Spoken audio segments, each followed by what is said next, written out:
नमस्कार दोस्तों, स्वागत है आपका अपने चैनल सिविल ट्रेनर में। दोस्तों, अगर आप नया घर बनाने जा रहे हैं तो आज के इस 3 से 4 मिनट के वीडियो में मैं आपको 5 ऐसी बातें बताने वाला हूं जो आपके लाइफ टाइम काम आएगी। और अगर आप यह 5 गलतियां घर बनाने में कर देंगे तो फिर आपको सिर्फ पछताना पड़ेगा। दोस्तों, वीडियो इतना इन्फॉर्मेटिव है कि आपके लाखों रुपए तो सेफ होंगे ही होंगे, साथ ही आपका घर भी मजबूत बनेगा। सिर्फ आपके 3 से 4 मिनट लूंगा, तो वीडियो थोड़ा ध्यान से देखें और वीडियो को पूरा देखें। वीडियो स्टार्ट करते हैं बिना किसी देरी के। तो सबसे पहले बात करते हैं एक्सकैवेशन की, यानी कि फुटिंग या फाउंडेशन के लिए खुदाई। दोस्तों, घर बनाते हुए आपको सबसे पहले यह ध्यान रखना है कि आपको घर को इन फ्यूचर कितना फ्लोर बनाना है। यानी कि मान लीजिए आप अभी के समय में अगर घर बना रहे हैं तो आपने 1 मंजिल घर बनाया है, लेकिन फ्यूचर में आपका प्लान है उसको 2 या 3 मंजिल तक घर बनाने का, तो आप उसी के हिसाब से घर का एक्सकैवेशन कराएं।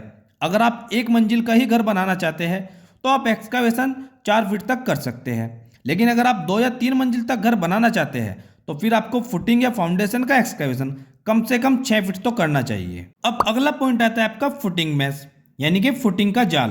दोस्तों, आपको ध्यान रखना है, अगर आप 1 मंजिल का ही घर बनाना चाहते हैं तो फिर आप उसमें 10 mm का सरिया यूज कर सकते हैं, लेकिन अगर आप इन फ्यूचर 2 या 3 मंजिल तक घर बनाना चाहते हैं तो फिर आपको फुटिंग में 12 mm से कम डाया का सरिया यूज बिल्कुल नहीं करना है। इस बात का जरूर ध्यान रखें, क्योंकि यह फाउंडेशन की मजबूती के लिए बहुत ज्यादा जरूरी होता है। अब सेम ऐसे ही हमारा तीसरा पॉइंट है कॉलम। दोस्तों, ध्यान रखिए, अगर आप सिर्फ 1 मंजिल का ही घर बनाना चाहते हैं तो उसमें आप कॉलम का साइज रखें 9 इंच बाई 9 इंच, और इसमें आप 4 बार दे सकते हैं 12 mm के। और अगर आपका फ्यूचर प्लान है 2 या 3 मंजिल तक घर बनाने का, तब आपको कॉलम का साइज 9 इंच बाई 12 इंच रखना चाहिए, जिसमें आप 6 बार दे सकते हैं 12 mm के। वहीं रिंग की बात करें तो रिंग का डाया आपका रहेगा 8 mm का, और रिंग की स्पेसिंग आप 150 mm यानी कि 6 इंच सेंटर टू सेंटर रख सकते हैं। इसके बाद चौथा पॉइंट है हमारा प्लिंथ बीम, यानी कि टाई बीम। दोस्तों, प्लिंथ बीम का साइज अगर आप 1 मंजिल तक घर बनाना चाहते हैं तो 9 इंच बाई 9 इंच का रखें, उसमें आप 4 बार दे सकते हैं 12 mm डाया के। लेकिन अगर आप 2 या 3 मंजिल तक घर बनाना चाहते हैं तो फिर आप प्लिंथ बीम का साइज तो 9 इंच बाई 9 इंच रख सकते हैं, लेकिन उसमें आप कम से कम 4 बार दे 16 mm डाया के। अगर इसके स्टीरअप यानी कि रिंग की बात करें तो रिंग का डाया आपको 8 mm का रखना है, और सेंटर टू सेंटर आप 150 mm यानी कि 6 इंच का स्पेसिंग रख सकते हैं। अब हमारा 5th और लास्ट पॉइंट है कंक्रीट।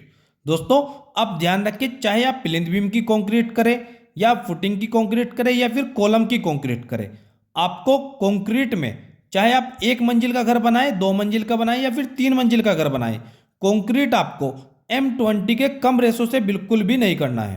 यानी कि जिसमें आपका 1 पार्ट सीमेंट का रहेगा, 1.5 पार्ट सैंड और 3 पार्ट एग्रीगेट का रहेगा। ध्यान रखिए कि कंक्रीट का रेशो आपको M20 से कम बिल्कुल नहीं रखना है। और साथ ही कंक्रीट करते समय यह जरूर ध्यान रखें कि प्रॉपर अच्छे तरीके से वाइब्रेटर का यूज किया जाए, और फिर कंक्रीट करने के अगले दिन से ही लगभग 15 दिनों तक आपको कंक्रीट पर क्यूरिंग करनी है, चाहे आपकी फुटिंग की कंक्रीट हो, कॉलम की, या फिर आपके प्लिंथ बीम की कंक्रीट है।